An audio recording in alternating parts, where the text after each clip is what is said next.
Assalamualaikum warahmatullahi wabarakatuh. Halo, selamat siang teman-teman semuanya. Perkenalkan, nama saya Rifka Sulistiawati dari Prodi Bioteknologi Universitas Aisyah Yogyakarta. Pada video kali ini, saya akan membahas mengenai pengobatan alternatif untuk penyakit leukemia dengan transplantasi sel punca atau yang biasa kita sebut dengan stem cell. Lalu apa sih itu leukemia dan bagaimana pengobatan yang dilakukan untuk menyembuhkan penyakit tersebut? Mari kita simak bersama ya. Leukemia merupakan salah satu jenis kanker yang menyerang sel darah yang pada awalnya sel darah putih ini mengalami pertumbuhan yang abnormal di dalam sumsum tulang belakang manusia hingga akhirnya sel abnormal ini menyebar ke aliran darah. Sehingga karena penyakit ini berada di aliran darah, maka lama-kelamaan akan merusak organ-organ yang ada di dalam tubuh, bahkan juga dapat mengakibatkan kematian. Nah, penyakit leukemia ini biasanya menyerang anak-anak dan juga orang tua di atas umur 50 tahun. Sampai saat ini, para dokter dan peneliti masih terus mengembangkan pengobatan yang efektif untuk penyakit ini. Leukemia mempunyai 4 tipe utama. Yang pertama ada leukemia mieloid akut, yang kedua ada leukemia mieloid kronis, yang ketiga ada leukemia limfositik akut, dan yang keempat ada leukemia limfositik kronis. Nah, leukemia mieloid akut dan kronis ini merupakan penyakit kanker sumsum tulang dan darah yang terjadi ketika sel mieloid berkembang secara abnormal. Nah, umumnya untuk tipe mieloid akut ini terjadi pada lansia di atas 75 tahun. Sedangkan pada mieloid kronis ini terjadi pada orang dewasa dan biasanya tipe mieloid kronis ini jarang terjadi. Nah, kemudian kalau untuk leukemia limfositik akut dan kronis ini merupakan kanker darah yang diakibatkan oleh sumsum tulang yang memproduksi limfosit secara abnormal. Nah, umumnya untuk tipe limfositik akut ini terjadi pada anak di bawah usia 5 tahun. Nah, sedangkan pada limfositik kronis ini terjadi pada orang dewasa dan lansia di atas 65 tahun. Lalu bagaimana sih transplantasi sel punca ini dapat menjadi pengobatan alternatif bagi penyakit leukemia? Jadi, sel punca ini adalah sekelompok sel yang belum matang namun memiliki kemampuan untuk proliferasi, pembaharuan diri, dan berdiferensiasi menjadi sel yang berbeda.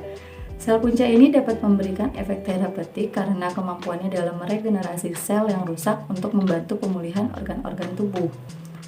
Di dalam tubuh kita, produksi sumsum sel darah itu bergantung pada sel punca karena merupakan satu-satunya sumber dari semua sel darah tubuh.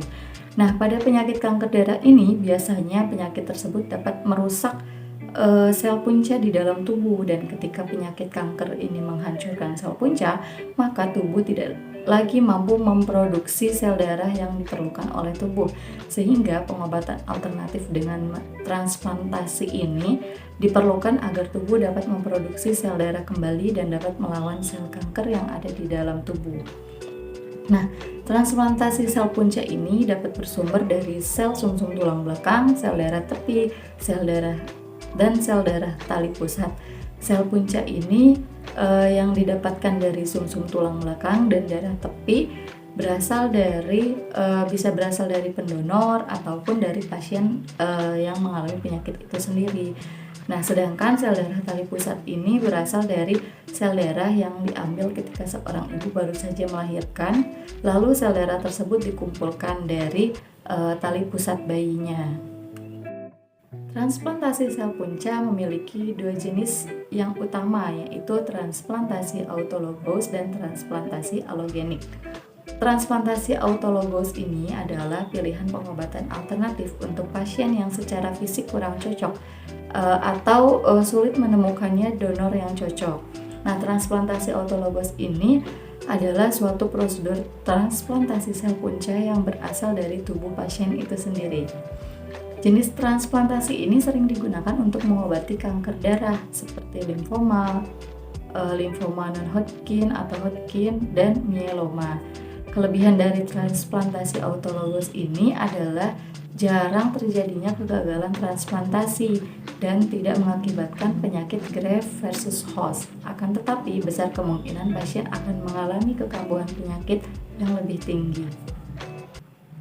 Dalam prosedur transplantasi autologous, sel punca akan dikumpulkan dari pasien terlebih dahulu, dapat diambil dari sumsum tulang ataupun sel darah tepi.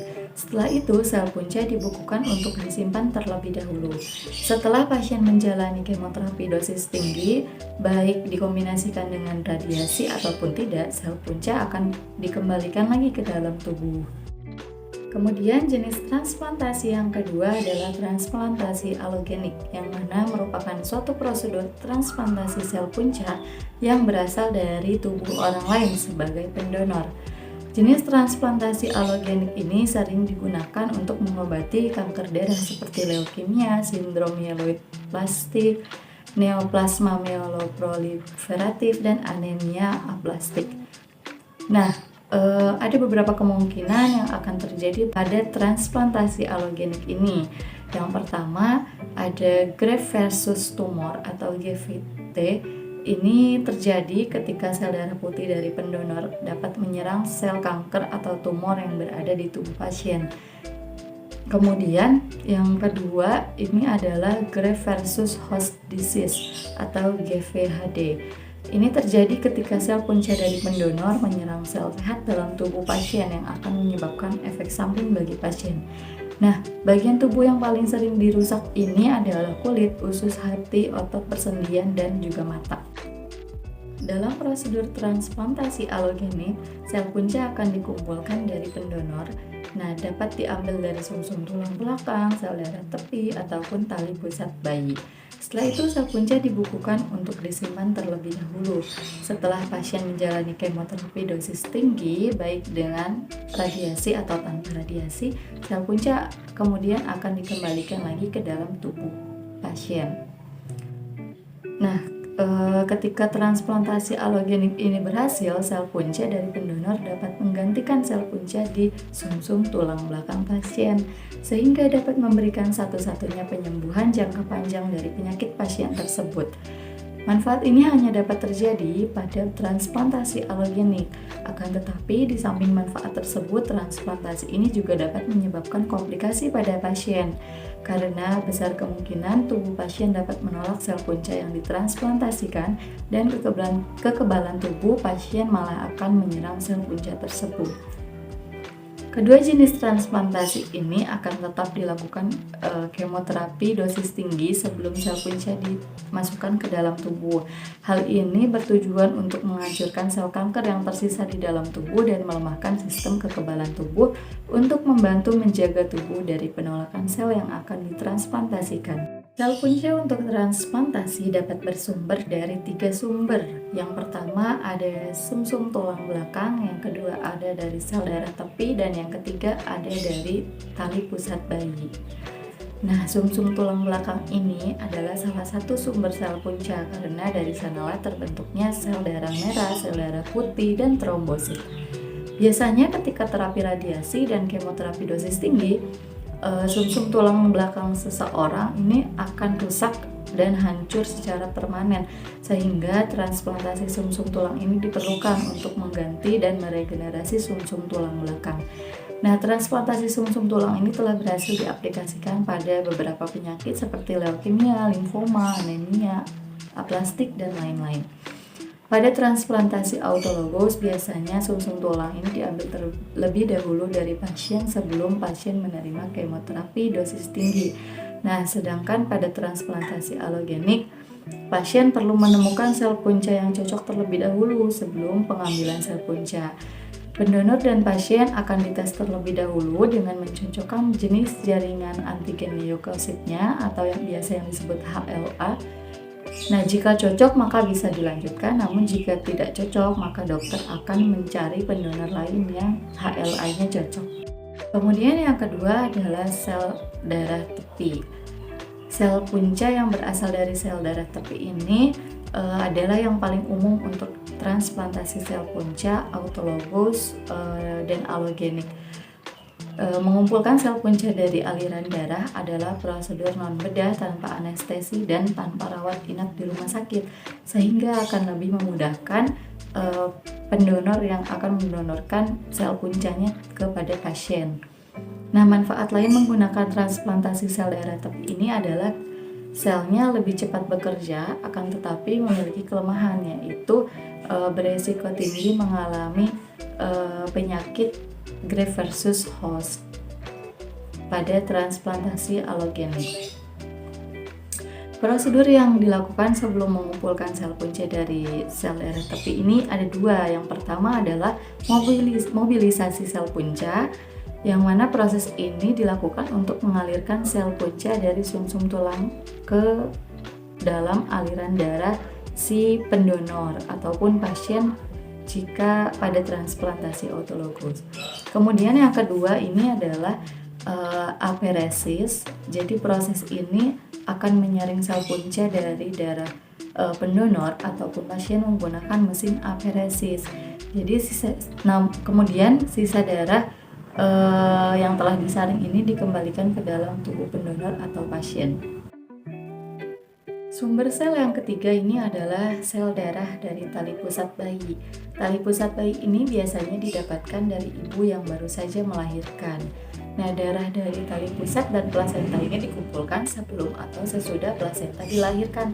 Namun harus dilakukan prosedur pengujian dulu yang bertujuan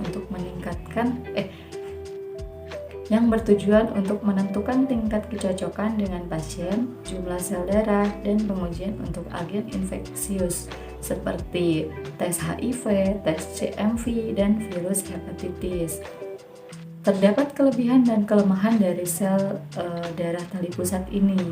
Kelebihan yang pertama adalah mudah disimpan dalam keadaan beku. Kemudian yang kedua adalah tingkat komplikasi GVHD-nya lebih rendah.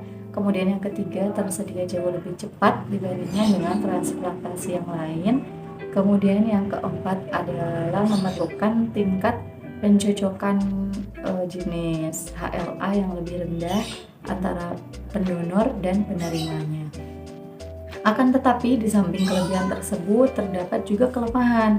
Yang pertama, sel punca yang terkandung di dalam sel darah tali pusat ini akan lebih sedikit konsentrasinya. Kemudian yang kedua ini sistem sel yang belum matang ini memiliki risiko infeksi yang lebih tinggi karena di dalam sel punca yang ada di dalam sel darah tali pusat ini merupakan sel punca yang belum matang. Jadi akan lebih lama proses untuk dia meregenerasi sel punca yang ada di tubuh pasien nanti, sehingga meningkatkan risiko infeksi yang lebih tinggi. Lalu bagaimana sih caranya mentransplantasikan sel punca ke dalam tubuh pasien yang menderita penyakit leukemia? Yang pertama adalah menentukan sel punca yang akan digunakan. Hal ini ditentukan oleh tim medis berdasarkan kebutuhan pasien dari penyakit yang dialaminya. Nah, yang kedua adalah tes diagnostik pasien yang dilakukan untuk mengetahui kondisi pasien, diantaranya ada tes darah, biopsi sumsum tulang apabila pasien menggunakan transplantasi autologus yang bersumber dari sumsum tulang. Lalu ada tes MRI atau CT scan. Lalu ada tes lainnya. Kemudian yang ketiga adalah kemoterapi atau kombinasi dengan terapi radiasi. Nah, hal ini bertujuan agar sel kanker dapat dikurangi sebanyak mungkin sebelum transplantasi dilakukan. Setelah itu barulah pasien ditransplantasikan dengan prosedur transfusi darah. Lalu yang terakhir adalah pemulihan. Pada pemulihan ini biasanya tim medis akan selalu memantau kondisi pasien. Di samping banyaknya manfaat dari transplantasi sel punca, terdapat juga risiko yang dapat terjadi pada pasien. Yang pertama adalah kemoterapi dosis tinggi yang dilakukan sebelum proses transplantasi akan menyebabkan stres yang hebat pada tubuh pasien dan dapat menyebabkan kerusakan serius pada organ seperti jantung, hati, saluran pencernaan, ginjal, otak, dan juga paru-paru. Kemudian risiko yang kedua adalah terkenanya infeksi karena selama pengobatan sistem kekebalan tubuh ini akan terus melemah. Kemudian yang ketiga ini beresiko terkena penyakit graft versus host. Ini terjadi ketika sel punca malah menyerang tubuh pasien. Kemudian yang keempat adalah infertilitas. Jadi dari kemoterapi dosis tinggi yang dilakukan sebelum transplantasi ini akan biasanya bisa merusak organ reproduksi dari pasien itu sendiri. Kemudian resiko yang kelima adalah kegagalan cangkok. Ini terjadi ketika sel tubuh pasien tidak dapat menerima sel punca dari pendonor, sehingga mengalami kegagalan cangkok si transplantasi tersebut. Nah, kemudian risiko yang keenam adalah kanker kedua. Nah, hal ini terjadi karena terapi radiasi dan kemoterapi dosis tinggi ini bisa meningkatkan risiko seseorang terkena kanker jenis lain, bahkan jika transplantasi sebelumnya itu berhasil. Berikut ini adalah beberapa referensi yang saya gunakan. Baik, sampailah kita pada ujung pembahasan di video kali ini. Terima kasih banyak sudah menyimak dan menonton hingga selesai. Saya pamit undur diri. Wassalamualaikum warahmatullahi wabarakatuh.